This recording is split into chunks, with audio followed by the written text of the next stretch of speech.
Hello guys, വീണ്ടും കർണൂസ് വേൾഡിലേക്ക് എല്ലാവർക്കും സ്വാഗതം കേട്ടോ. അപ്പോൾ ഇതാ ഒരമ്പലത്തിൽ പോകാനുള്ള റെഡിയാവലാണേ.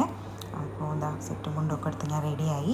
ഇന്ന് ഹസ്ബൻഡിൻ്റെ തറവാട്ട് ക്ഷേത്രത്തിൽ പ്രതിഷ്ഠയും പൂജയൊക്കെ ഉണ്ട് കേട്ടോ. അങ്ങോട്ട് പോകാനാണ് ഈ റെഡിയായി നിൽക്കുന്നത്.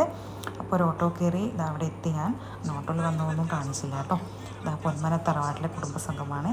ഞങ്ങൾ ചെല്ലുമ്പോൾ ഇങ്ങനെ പൂജയൊക്കെ കഴിഞ്ഞ് കുറച്ച് ലേറ്റായി പോയിട്ടുണ്ട്. പൂജയൊക്കെ കഴിഞ്ഞ് അതങ്ങനെ പ്രസംഗത്തിലേക്ക് നടക്കുകയായിരുന്നു, പ്രഭാഷണമായിരുന്നു അവിടെ.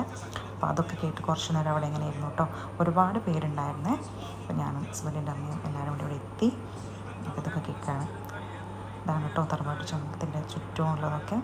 ഇതാണിപ്പോൾ തറവാട്ടമ്മ കേട്ടോ. ഒരുപാട് പ്രായമുണ്ട്, പക്ഷേ നല്ല ഐശ്വര്യം ഉണ്ടല്ലേ കാണാൻ. ഇത് തറവാട്ടമ്പലത്തിലെ റൂമുകളാണ്. ഞാൻ ജസ്റ്റ് അത് കണ്ടപ്പോൾ ഇങ്ങനെ വീഡിയോ എടുത്തുന്നേ ഉള്ളൂ. അപ്പോൾ ഇങ്ങനത്തെ തറവാടൊന്നും ഇപ്പം നമ്മൾ അധികം കാണാനില്ല അല്ലേ. ഇത് കൊയിലാണ്ടി പൂക്കാട് എന്ന് പറഞ്ഞ സ്ഥലത്താണ് ഈ തറവാടുള്ളത്. അവിടെ ഒരുപാട് തെറയൊക്കെ നടക്കുന്നുണ്ട് കേട്ടോ. ഇപ്പോൾ ഉത്സവമൊക്കെ കഴിക്കാറുണ്ട്. വൈകുന്നേരം തുടങ്ങിയ രാവിലെ വരെ തെറയൊക്കെയാണ്. നല്ല സ്ഥലമാണ് കേട്ടോ, നല്ല ഭംഗിയുണ്ട് കാണാൻ. വീഡിയോയിൽ അങ്ങനെ ഫുള്ളായിട്ട് കുറേ ആൾക്കാരിലോട് എനിക്കങ്ങനെ എടുക്കാൻ പറ്റിയില്ല. നല്ല അപ്പോൾ ഇതാ സദ്യയൊക്കെ കഴിച്ച് ഞാൻ വീട്ടിലേക്ക് മടങ്ങാണ്. അപ്പോൾ വീണ്ടും കാണാം, ബൈ.